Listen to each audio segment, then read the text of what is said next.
At 15, my mother shoved me into a freezing storm because of my sister's malicious lie, sneering that she didn't need a sick daughter. 3 hours later, the police summoned her to the hospital emergency room. When my mother walked in and saw the powerful man sitting quietly by my hospital bed, her hands wouldn't stop shaking. You can't be here," she stammered, realizing her life of greed had just come to an end. My name is Isla Hayden. To understand how a cruel act of maternal abandonment during a severe nor'easter in Hartford, Connecticut, triggered the total collapse of a prominent socialite family and exposed a decade-long trust embezzlement scheme, you have to look into the arrogant, status-driven world of my mother, Lillian Hayden. For as long as I could remember, Lillian treated human relationships as financial transactions, evaluating people strictly by their social registry listings, net worth, and utility to her personal social ambitions. My late father, Richard Hayden, had been a brilliant marine logistics executive who built Hayden Maritime Transport, a highly lucrative commercial shipping and port infrastructure firm operating across New England. When my father passed away from sudden cardiac failure when I was 10 years old, he left behind an estate valued at $85 million. However, my father was fully aware of Lillian's mercenary nature and shallow values. Rather than leaving his fortune directly to my mother, he placed his entire wealth into an irrevocable entity called the Hayden Family Maritime Trust. He appointed his estranged father, my paternal grandfather, Chief Federal Judge Thaddeus Hayden, as the sole managing trustee with absolute veto power over all disbursements. Under the strict terms of the trust, Lillian was permitted to reside in our family's historic six-bedroom mansion in the West End of Hartford and received a monthly allowance to cover household operations. However, this allowance was legally contingent upon one explicit requirement. Lillian had to provide exemplary care, high-level private education, and comprehensive medical support for me until I reached my 25th birthday, at which point the entire $85 million trust principal would transfer fully and unconditionally into my name. My older sister Kendra was 3 years older than me and was my mother's absolute favorite. Kendra was vain, manipulative, and deeply entitled, spending her teenage years obsessing over country club status, designer clothes, and social dominance. Because Kendra inherited my mother's superficial charm, Lillian showered her with affection, luxury wardrobes, and endless freedom. I, on the other hand, was born with severe reactive airway disease and pediatric asthma, a chronic health condition that required daily preventative treatments, specialized air filtration systems, and prescription inhalers. Lillian viewed my medical needs as an embarrassing social inconvenience. She routinely complained about the cost of my specialist appointments, mocked my physical vulnerability in front of her high society friends, and treated me as an unwelcome burden who ruined the family's image of perfection. As Kendra entered her late teens, her secret behavior grew increasingly reckless. She began hanging out with a destructive crowd of older socialites, accumulating thousands of dollars in hidden credit card debts, and getting involved with a shady nightclub promoter in downtown Hartford. When Kendra needed quick cash to cover her secret debts, she made a fatal decision. She stole our mother's prized 5-carat heirloom sapphire ring from Lillian's private jewelry safe, a piece valued at over $85,000, and sold it to a black market fence. To conceal her crime, Kendra devised a cold-blooded plan to frame me. On a freezing, rain-swept Thursday evening in November, a severe nor'easter battered coastal Connecticut. The temperature dropped near freezing, howling winds shook the trees, and torrential rain flooded the streets. I was 15 years old, sitting in my bedroom with a high fever, wheezing heavily as a severe asthma flare-up gripped my lungs. Kendra slipped into my bedroom while I was resting, planted the empty velvet ring box deep inside my school backpack, and took my daily preventative asthma inhalers from my nightstand, throwing them into the outside trash bin. 20 minutes later, Kendra launched her trap. She ran down to the grand foyer screaming that she had seen me sneaking out of our mother's master suite. Lillian immediately checked her safe, discovered the sapphire ring missing, and stormed up the stairs in a blind, violent rage. Lillian burst into my bedroom, pulled me out of bed by my hair, and dumped the contents of my backpack onto the floor. When the empty velvet ring box tumbled onto the rug, my mother's face twisted into an expression of pure hatred. "You ungrateful, sick little thief!" Lillian shrieked, striking me across the face with her palm. "I spent thousands of dollars on your pathetic medical bills, and you steal my heirloom jewelry to get back at me?" I choked back tears, my chest tightening as respiratory panic set in. "Mom, I didn't take it. I've been in bed all day. I can barely breathe. Please, I need my inhaler." Kendra stood in the doorway with a fake expression of horror. "Mom, I saw her hiding it, and when I confronted her earlier, she threw her inhalers in the trash just to make you spend more trust money on new ones." Lillian didn't listen to my gasping pleas. She grabbed my arm, dragged my trembling 15-year-old body down the spiral staircase, and hauled me toward the front entrance of the mansion. I had no coat, no shoes, and no medicine, only my flannel pajamas. "Mom, please," I sobbed, my voice reduced to a high-pitched, desperate wheeze as my lungs seized up. "It's freezing outside. I can't breathe." Lillian opened the heavy oak front door, shoved me violently out onto the stone porch, and threw my thin canvas sneakers onto the wet gravel. "Get out," Lillian sneered, her voice cold as ice. "I don't need a sick, thieving daughter ruining my life. You can sleep out in the storm until you learn your place." She slammed the heavy door shut, locked the deadbolt, and pulled the blinds. I stumbled off the porch into the blinding, freezing rain.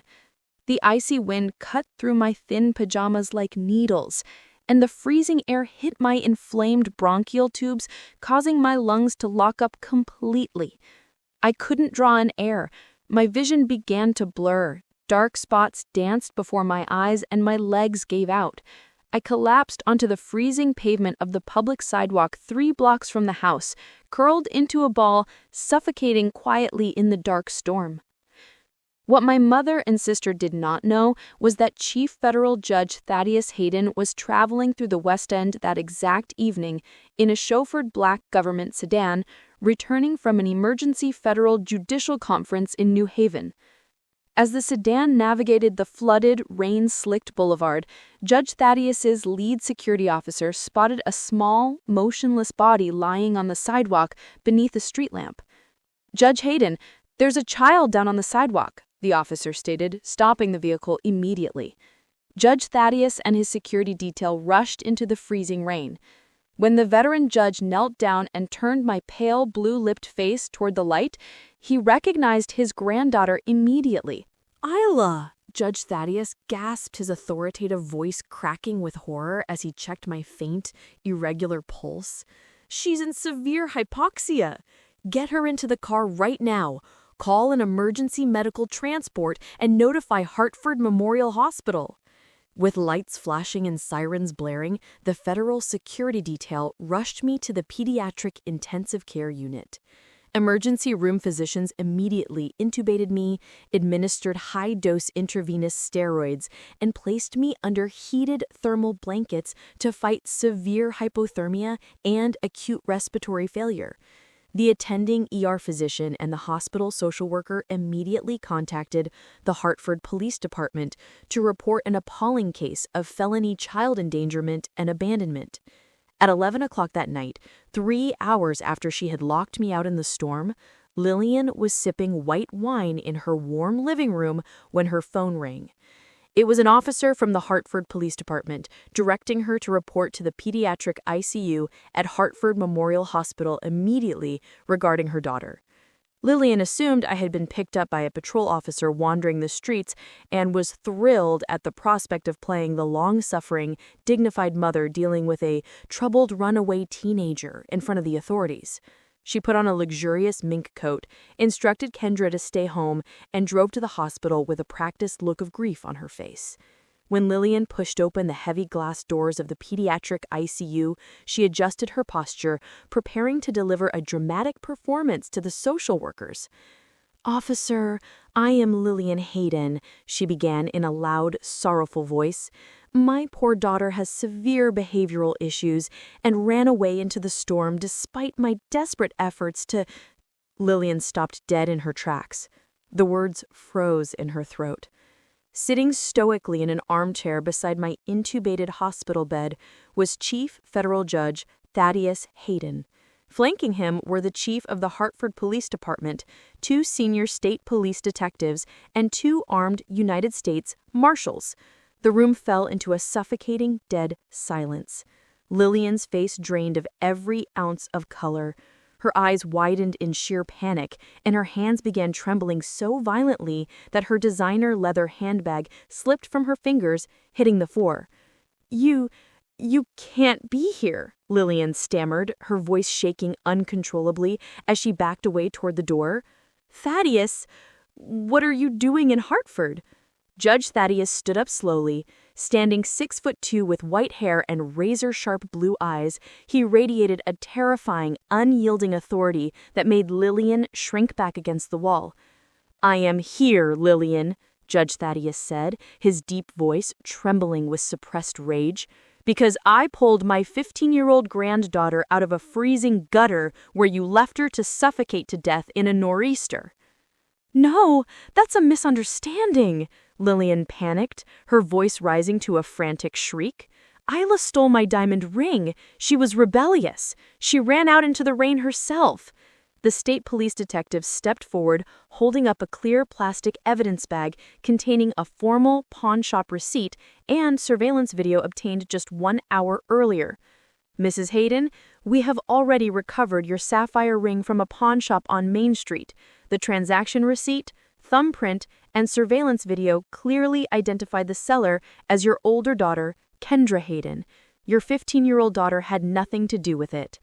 Lillian collapsed back into a chair, gasping for breath, completely exposed, cornered, and undone. Judge Thaddeus leaned down, bringing his stern face inches from Lillian's trembling jaw. "You are done, Lillian.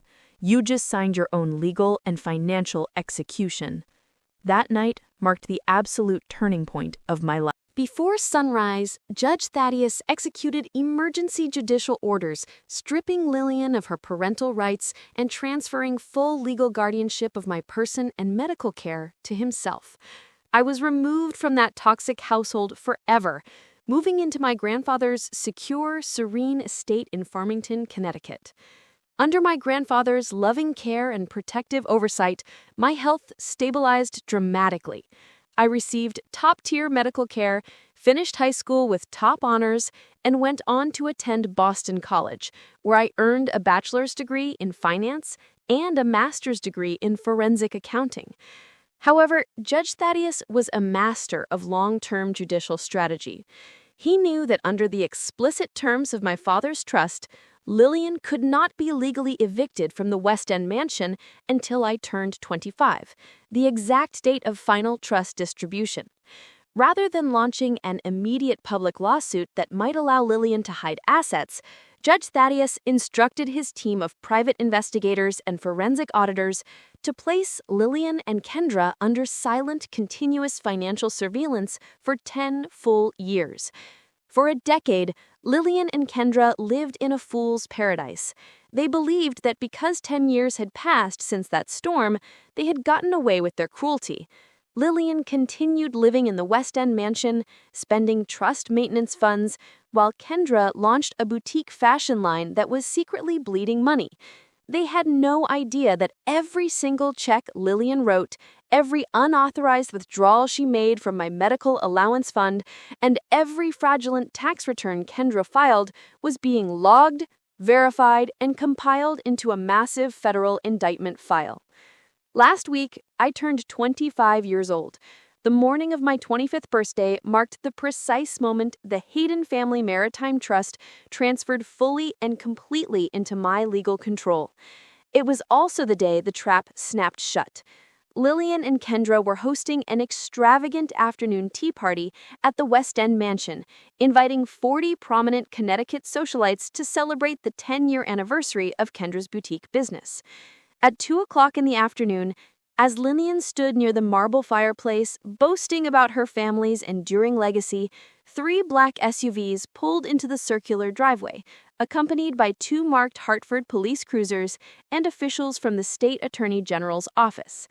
The heavy front doors, the very doors my mother had locked against me 10 years prior, were opened by federal marshals executing an emergency federal seizure warrant. I stepped into the grand foyer wearing a tailored navy suit, my grandfather walking proudly beside me, accompanied by senior forensic auditors and state police officers. The chatter in the living room died instantly. Lillian dropped her teacup, the porcelain shattering against the hardwood floor. Kendra turned pale as chalk, stepping back behind her mother. "Isla?" Lillian gasped, clutching her throat.